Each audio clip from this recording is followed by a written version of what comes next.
Bonjour à tous, voici le début du cours de Chim 201, Chimie organique, chapitre 1, nomenclature et nombre d'oxydation. Nous allons en préambule parler dans ce screencast de la représentation plane des molécules. Comment représenter les molécules? La formule brute est une formule dans laquelle on indique simplement le nombre d'atomes présents et c'est cette formule brute qui sert à l'écriture des équations chimiques lors des réactions. Exemple, le pentane C5H12, c'est un alcane. Il répond de plus à la formule générale CnH2n plus 2, N étant un entier positif.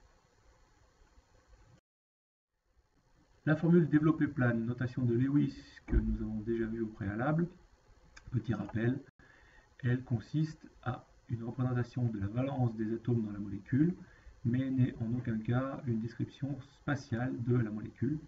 Ainsi, le pentane se retrouve bien avec toutes les liaisons CH qui sont dessinées, mais en aucun cas cela ne représente leur disposition dans l'espace. C'est ce qu'on appelle la formule développée. Les formules semi-développées sont quant à elles utilisées pour prendre moins de place et on ne représentera pas dans ces formules les liaisons carbone-hydrogène. Ainsi, on regroupe CH3, CH2, CH3 étant appelé le groupe méthyle, et ici on a une chaîne carbonée dans laquelle on ne représente que les liaisons carbone-carbone. La formule compacte, quant à elle, fait disparaître les liaisons carbone-carbone en ne représentant plus que les groupes particuliers d'atomes qui sont intéressants. Ici un groupe méthyle, ici un groupe CO qui sera un groupe carbonyle dans l'acétone, et par exemple dans le pentane, on regroupera les trois groupes CH2 à l'intérieur de la représentation compacte.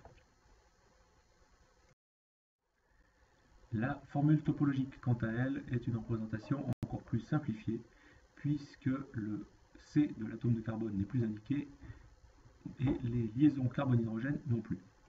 Ainsi, l'octane apparaît comme étant une succession de segments dont l'intersection schématise un atome de carbone, qui porte donc deux atomes d'hydrogène, les extrémités étant aussi des atomes de carbone, mais portant, elles, trois atomes d'hydrogène.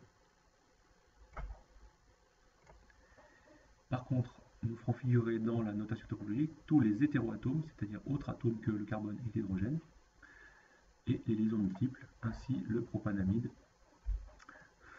On indiquera l'oxygène doublement lié au carbone qui est ici, l'azote simplement lié au carbone qui est ici, et ici nous avons donc un atome de carbone lié à deux hydrogènes, ici un atome de carbone lié à trois hydrogènes qui ne sont pas représentés puisque cette notation est topologique.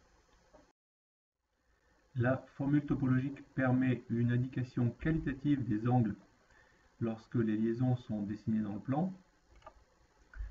En effet, pour des carbones à hybridés sp3, on indiquera un angle approximativement égal à 109 degrés.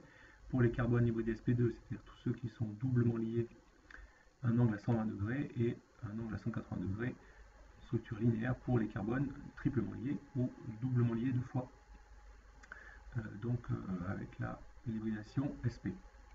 Ainsi, dans notre exemple, en formule semi-développée, l'acétone ou propanone qu'on a déjà vu, se représentera en respectant approximativement l'angle de 120 degrés ici, puisque toutes les liaisons sont dessinées dans le plan et qu'on a une structure de type triangulaire. À suivre, les principales familles et groupes caractéristiques en chimie organique. Merci.